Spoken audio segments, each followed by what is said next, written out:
I was interviewed the other day for this group of students, and one of the things I was speaking into, and the number kind of just naturally landed, but it ended up being the 7 ways to take the absolute improbable, the seemingly impossible, and then to make that the new standard, not just for yourself, but for everyone around you, to truly induce change. So the first thing I said is that you have to find a way to get comfortable and enjoy the pain, the scrutiny, the smearing, the naysaying, and you have to find something that matters enough to you that you're willing to allow that to exist in your life.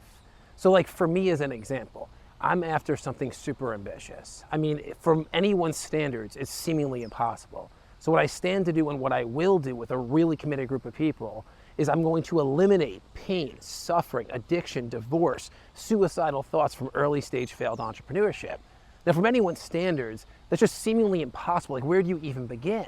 And we haven't just begun, we're underway. We're seeing results, we're showing progress.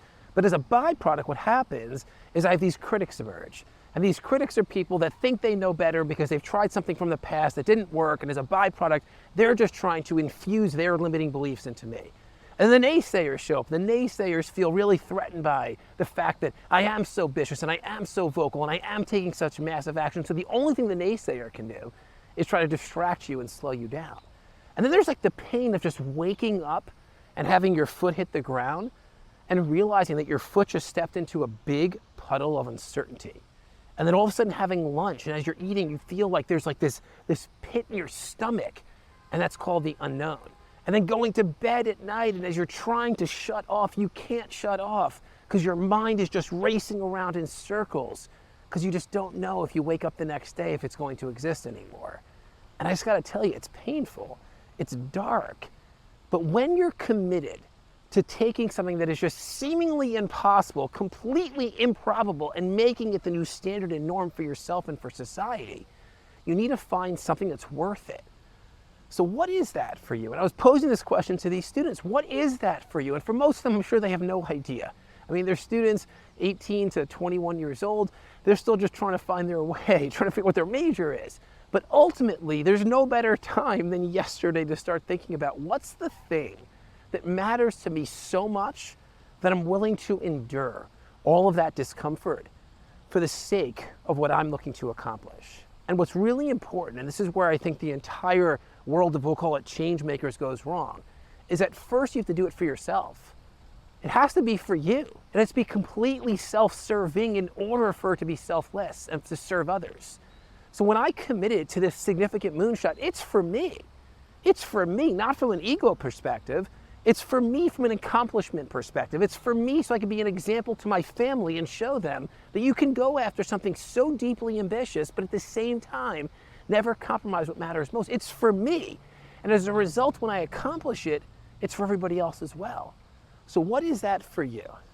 What is that thing that matters so much to you that you're willing to face the pain and discomfort in order to see it to fruition? And that's the first step, to take the things that are seemingly impossible, completely improbable, and make them a standard for yourself and also for the world.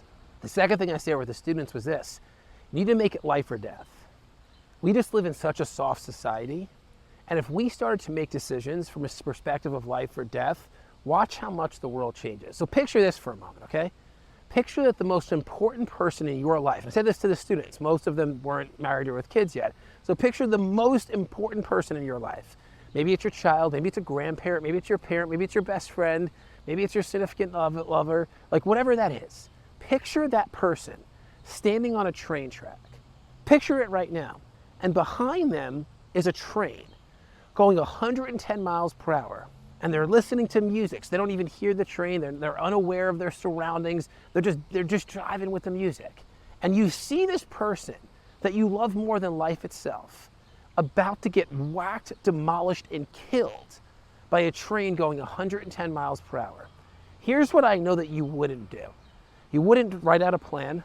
You wouldn't phone a friend and ask what to do. You wouldn't ask for permission to go and try to find a way to save that person. You wouldn't start overthinking it and perseverating it and overanalyzing it. You would run faster than you've ever ran before. You jump through the air like a cartoon character. You dive, you knock them off the train, putting yourself at risk. yet both of you would be saved. So if you want to achieve what anyone would say is completely improbable and seemingly impossible, you have to start making it life or death. You have to start making life or death decisions. You have to start making decisions that are so ambitious, so bold, so intense, so extreme. You have to put yourself out there in such a way that it's life or death. Because if you're not, then just go after normal outcomes. And there's no shame in that. I know this video is not for everyone, or however many videos this becomes is not for everyone. I know that. But it's for that small percentage that every day from the moment they were born, they just knew that they were here for a reason. They were here to move the world forward. They were here to just create such significant change. It's for that percentage. For everybody else, going to be turned off. Like, this dude is so freaking intense. What is he even talking about? That's okay. But for those that are going to really induce change, sustainable change, legendary change, it has to get to the point of life or death. Okay, the third things I share with the students was you must speak about what you will do incessantly. Now, I said this to the students. Was there ever anyone in your life, raise your hand if you can relate with this, okay? Was there ever anyone in your life that said, don't talk about the outcome until the outcome is achieved? And everybody raised their hand. And I said, okay, picture that person's face. Keep your hands up right now. Keep your hands up for 1 second. Picture that person's face right now. Did that person accomplish something of extreme significance? Keep your hands up if the person who told you to keep your ambition a secret has accomplished something ambitious in your life. Keep them up. And every hand sunk back down. Because whoever told you to keep your secret, your ambition a secret, I can assure you has never accomplished anything ambitious, ever. Because they just play by the rules. They live in this box called safety, security. They don't venture outside of what they call their comfort zone, and their comfort zone is so minuscule to begin with. I need you to realize something. If you're going to do something that's never been done, I mean ever, like you're stepping into legendary, legacy, you're gonna move the world forward in such a significant way, you must speak it into existence and then back the speaking with massive action. I get it, it's risky. There's a really good chance that when you're doing this, you will fall short. And those critics and those naysayers will be like, oh, I knew you couldn't pull it off. But guess what? You will still have accomplished 1,000 times more than they have. You must speak it into existence, because when you speak it into existence, what's gonna happen is the right person or right thing is gonna hear it. And they're gonna find some way to support you in order to produce the outcome. Every single time I speak into existence what I'm committed to doing, outside of eliminating the pain, the suffering, the addiction, the divorce, the suicidal thoughts from early stage failed entrepreneurship, what we're actually doing is building an operating system, a predictable linear path that allows for initially SaaS companies to go on a journey to product market fit, capital efficiency from a scaling perspective, and then exit. And we're going to do this over 10,000 times. 10,000 times. Impossible and seemingly improbable. And guess what? We're on our way. And every time I speak it into existence, even though it hasn't happened yet, I have more raving fans than naysayers. For every one naysayer, there's at least dozens to hundreds and sometimes even thousands of people that are supporting me and cheering me on, and some of those people can help. But if I kept it a secret, then I can assure you it would never become an achievement. So anyone that's ever said to you, keep your outcome a secret until it's an achievement, I can assure you has never done anything ambitious. So ignore them and instead speak it, speak it, speak it loud, ambitious, audacious, speak it consistently and incessantly. It's the only way that you're going to be able to catalyze others to support you, which ultimately supports them as well. The fourth thing that I share with the students is you need to adopt a new mentality. The mentality is called and versus or. Now, the people in life that are mediocre, and I'm not saying mediocre is a bad thing, it's not disrespectful, but they're mediocre. They're not going to produce anything that produces multiplication of an impact. It's a 1 + 1 = 2 type outcome. Not that that's bad, but it's just mediocre. It's normal. They're going to live with a mentality of or. I can have this, or I can have this. I could do this, or I can do this. I can want this, or I can want this. It's or, it's compromise, it's picking and choosing. Whereas those that move the world forward, they do what's never been done. They create legacy and impact. They operate from a space of and. They keep on adding. They keep on adding, and they have more capacity than the person that is a mediocre outcome. They don't have more time. They don't have anything more than that from a time perspective, but they have more capacity because they have a different mentality and they keep on adding. And when they're adding, what's happening is they're enrolling more people to support them. I do not believe you ever should be picking and choosing between things. If and is going to get you closer to where you want to get to faster, then you add. And then you find a way to increase your capacity so you don't have to compromise your values at the same time. People often ask me, Jared, if you keep on adding, don't eventually your kids and wife get less than you? I'm like, never. Those are my non-negotiable standards. I will add and then find a way to bring other people in that could take a shared responsibility into what I'm adding, and then as a byproduct, we achieve more together than we could have achieved on our own, and then I enforce values. I enforce what I call our code, which is together as a way of life. But the only way that you're going to move the world forward, you're going to create something that hasn't existed before that creates sustainable change, is you adopt this mentality. It's and versus or. Or is compromise, and is multiplication. Which one sounds better to you? The fifth thing I share with these students, this was a fun one. I said, it's so critical that when your limiting belief is telling you to introvert, hide, suppress, you must do the exact opposite, and extrovert.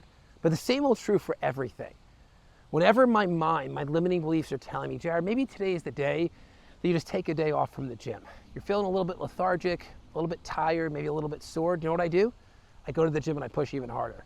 Because I have to let my limiting beliefs know who's boss, and I'm boss. They don't control me, I control it. And the same holds true when everything inside is telling you to suppress, introvert, hide, sink in, go sit in your room by yourself, go eat a Snicker under the pillow, under the covers, just because you're so uncertain and uncomfortable. You have to do the exact opposite. You have to extrovert, get louder, get more ambitious, get on video, speak into existence what you're doing. Enroll other people to support you. Do the extra sales call, put in the extra rep in the gym, go on the extra date night, spend more time with your kids. You must do the exact opposite of what your limiting belief is telling you. Because your limiting belief is giving you the perception of safety. But that's all that it is. It's the perception of safety. What it's actually doing is trying to bring you into mediocrity. It's trying to pull you backwards. And you can ask any of the greats, the Musks of the world, the people that have done things that no one could ever deem possible, and ask them, do you have limiting beliefs? And they will all tell you that they do. The Tony Robbins of the world, the true change makers of the world. You could ask them, do you have limiting beliefs? They will always say that they do, but the difference is they show their limiting beliefs who's boss. And they extrovert when everything inside is telling them to introvert. And I shared this with the students, and I said, as you now embark into this next chapter of your life, as a student, or as a professional, or as an entrepreneur, whatever you commit to doing, I can promise you that daily, maybe even hourly, your limiting beliefs will make a sound. They're going to try to distract you. And you just got to show it who's boss. Extrovert when everything inside is telling you to introvert. If your outcome is to prove that the improbable and seemingly impossible will become a new standard. The sixth thing I share with the students is the following. You must completely and utterly become repulsed by mediocrity, and at the same time, step into a space of unreasonable. But become repulsed by mediocrity. So during the whole pandemic thing, I was repulsed by mediocrity. The number of people who compromised their values, their health, and they just stepped into a space of mediocrity. I couldn't even associate with them. Not that I felt that I was better, but I was thinking for myself. And I didn't even want to be associated with people that were being brainwashed by media. And I feel for those people today, because so many of those people regret the decisions that they made. But they stepped into a space of mediocrity. They said someone other than me is going to guide me to safety. And I was there screaming, no, you're going to guide yourself to safety. But this transcends way beyond that few-year period. I am repulsed by mediocrity. Repulsed when people blame others for things they could have done for themselves. Repulsed when somebody takes less than 100% responsibility. I am repulsed when somebody yawns in a freaking meeting because it means that they're not passionate enough about what they do. It's not because their kid woke them up in the middle of the night. I get woken up every night by my kids, and I'm still in the gym. It's a fact they don't have enough juice, and I am repulsed by that. And I get it. You might interpret this as unreasonable. I interpret this as I've stepped into a space where unreasonable has become reasonable. And for those that are repulsed by me, they shouldn't associate with me. But for those that are turned on, we're going to do what's never been done. This principle is not about me, though. It's about you. It's about those students. It's about those students realizing they have a choice to make. And they could choose to be mediocre, which is perfectly fine, or they can choose to be extraordinary. They could choose to be reasonable, which is also perfectly fine, or they can choose to step into a new standard where they take things that anyone else would deem as unreasonable and they form that as their standard, as their baseline, and they never negotiate against it. But if you're going to do what's never been done, you must be repulsed by mediocrity and then set a new standard when it comes to what's reasonable and what's not. And that new standard is your standard. It's not the standard of society. And the final principle that I share with these students was hold on and never let go. This is the 7th one, and this is key. I really believe that there'd be so much additional progress, innovation, change in the world if the people that started it never stopped it. But everybody has a threshold of pain, a threshold of time, a threshold of resources, and once they surpass their threshold, then they just bail.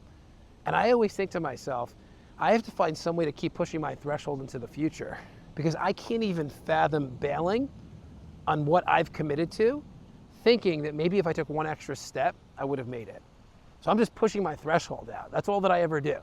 It doesn't mean that I haven't hit my threshold. I get really close, and then I literally picture myself pushing it out further. I kick it down the field, because I just want to know that I held on long enough to realize it. Remember, realize it first for me, because that's what I'm doing it for. I'm doing it for me. And I know as a result of doing it for me, it serves millions and maybe even billions of people as well. The same way that whatever that is for you, do it for you. Make it a selfish act. Do it for your family. Do it for the wealth you're going to create, the freedom you're going to experience. Do it for the adventure you'll be able to go on as a result of whatever you've committed to and achieving it. And then realize that once you achieve it, it ends up impacting tens of thousands, hundreds of thousands, millions, and maybe even billions of people if you thought ambitiously enough. So I share this with the students. Many of them, I could tell, were just glossy-eyed. They didn't even know where to go with this, but there was a few of them in the room, and I approached them afterwards, and I'm like, you got the it factor. That's how I was. I didn't go to class very often, but I would have went to a class like this. And I said to them, you got the it factor. You have what it takes. My challenge to you is just never let anyone suppress it, ever. Because when you have the it factor, there's going to be those critics who are going to tell you they've tried, it doesn't work. There's going to be the naysayers who say you don't have what it takes. And the only reason why those two parties exist is because you're threatening them. So just hold on and never let go. Push your threshold out as far as possible so you don't ever reach it. And I can assure you that you're going to prove that the improbable and seemingly impossible is a new standard for yourself and for everyone around you as well. Hope this served you. I know it served the students, and I can't wait to see what you do with it. All right, bye for now.